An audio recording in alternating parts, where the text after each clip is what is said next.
Kim Townsel here. If you're a teacher, how would you like to make more cash? If you're like most teachers I know, you could probably use some more cash. But what if I told you you could get cash for something that you're already doing if you make just a few small changes in it? You'd like that, wouldn't you? Stay tuned. Teacher A stays late at work and makes these awesome lesson plans on her school's computer and uploads them to her school server and then uses them to teach awesome lessons to her awesome students.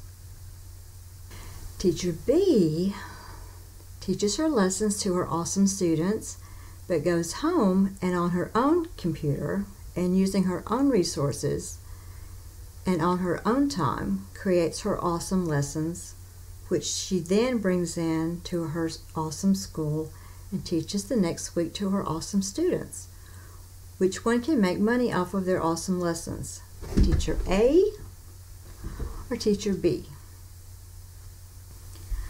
I'm not an attorney, but I did do a position paper or a white paper in one of my law classes for my doctorate degree about this very issue. There's a lot of complicated laws, a lot of court cases with varying decisions, but to be on the safe side, if you are a teacher and you're creating something on your own time, on your own equipment, using your own resources, then you own that material. If you use it, if you create the material using the school's resources and are on the school time and are on the school's computer, then the school has helped you to create those lessons and has ownership in them in the event that you try to sell them. So, the moral of the story is, if you want to sell your lessons or your handouts or your PowerPoints, your movies, your presentations, do them on your own time, on your own resources, using your own technology. One popular place that you can sell your lessons is a place called TeachersPayTeachers. TeachersPayTeachers was the first resource for teachers to sell their creations. I'm going to read this to make sure that I don't get anything wrong. TeachersPayTeachers was created by Paul Edelman, who is a New York City public school teacher who noticed that his students did better when he was using other teachers' resources. So he created the TeachersPayTeachers in order for teachers to share, buy, and sell their resources. As of today, in November of 2016, according to the TeacherPayTeacher website, they have over 2.2 million resources. There are 4 million members, which tells you that some of these members are buyers, not sellers, which is important for you to remember if you want to be a buyer. There have been over $250 million in earnings, $250 million. The very first person to make $1 million was a woman named Deanna Jump, who is a kindergarten teacher in Warner Robins, Georgia. Look her up. Google her when this video is over, or if you go do it now, be sure you come back because I have more to tell you about TeachersPayTeachers putting money in your pocket. But Deanna Jump was the first person to earn over $1 million from TeachersPayTeachers. Many other people have either earned $1 million or approached that. I joined TeachersPayTeachers because people kept asking me for copies of things that I had, and I was spending a lot of time emailing things to people, and finally I just created a place on TeachersPayTeachers. I've never bought anything on TeachersPayTeachers, but I used it as a way for people to just download my materials. I would just say, go find me on TeachersPayTeachers and download this. It's all for free. I put a lot of my things up for free. Well, one summer I had some downtime, and so I just went through my files and found some things that I thought could be universally useful and uploaded those things to TeachersPayTeachers. And honestly, I don't think I've updated anything in maybe 2 or 3 years, which is horrible. I should, but I just upload some free things every now and then for people when I go to conferences and for my pre-service teachers. And about a month ago, or this month, I've made over $5,000 since 2009 just on the few things that I have uploaded from TeachersPayTeachers. And most of them are very, very inexpensive, like $1, a couple of dollars for things like that. So it does add up.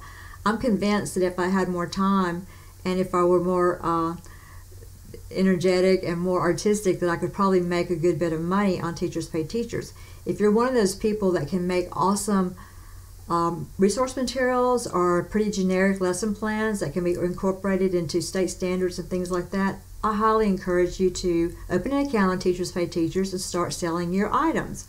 I will include a link down below so you can click on that link and start your own store. The link that I'm going to share with you is a referral link that they will give me a nod and give me like a few pennies or something because I sent you that way. It doesn't mean that you earn any less on your earnings. It just means that Teachers Pay Teachers is going to give me like a little bonus because I sent you their way. So why is Teachers Pay Teachers so successful? I've been teaching pre-service teachers for 10 years now, and I have seen that some of my pre-service teachers have a gift. They just are extremely gifted in creating supplemental resources and lesson plans. And most of those are very good at implementing them in the classroom too, but a few of them, their gift ends at creation. I have other pre-service teachers who are just natural teachers. They are excellent in delivery. They're excellent in their rapport with the kids, but they couldn't create a lesson plan if they had to. And I tell them, that's fine. Just, find somebody else's and make it your own. You don't have to reinvent the wheel. Those people that are naturally good teachers, they need people who can create, and they will happily pay for those materials, happily. The people over here that are good creators think, well, I can do it, anybody can do it, but these people can't, and they need you. So put your stuff up there and start making money off of it. It benefits both parties, and the winner is going to be the teachers, the creators, and the students, and student achievement is what we're all about. So how do you get started on Teachers Pay Teachers? Well, I have a little list so I don't forget anything. But you can start an account one of two ways. You can start an account for free and just see how it goes. You don't have to pay Teachers Pay Teachers anything, and they're going to take a pretty big commission out of your items. But you can start it that way and not owe them a penny. Find 10 or 12 really, really good items that you have that other people have told you are really, really nice. Find items that are universal that people can use in various states or even globally. If it's site specific, like specific only to your school, you're going to have a limited audience.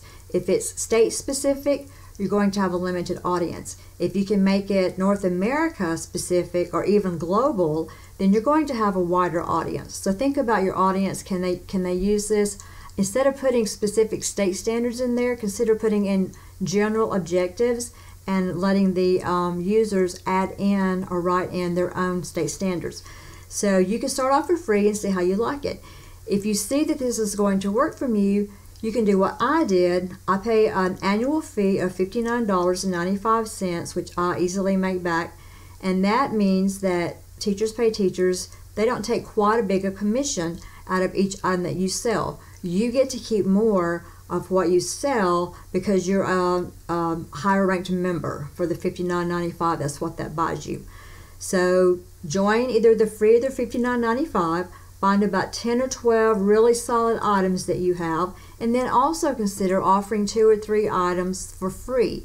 Letting people download some items and see what you're all about is a great way to build your audience. There's all kinds of tools in there. You can go to the website and they'll tell you like how to throw a sale, how to contact your followers, how that you can promote your Teachers Pay Teachers store on your social media, all kinds of things like that. So join either for free for $59.95, have 10 or 12 solid items that people can purchase, and then offer 2 to 3 items that are free so people can judge the quality of your work. Interact with your feedback. Buyers have the chance to post some feedback. Some of it will be good, some of it will be bad. Some of it is useful, some of it is not, but interact with that. Go in and at least respond to the people. If you don't like their feedback, just tell them thank you for taking the time to leave you feedback. You can, I think, give a heart now to their feedback if you like it.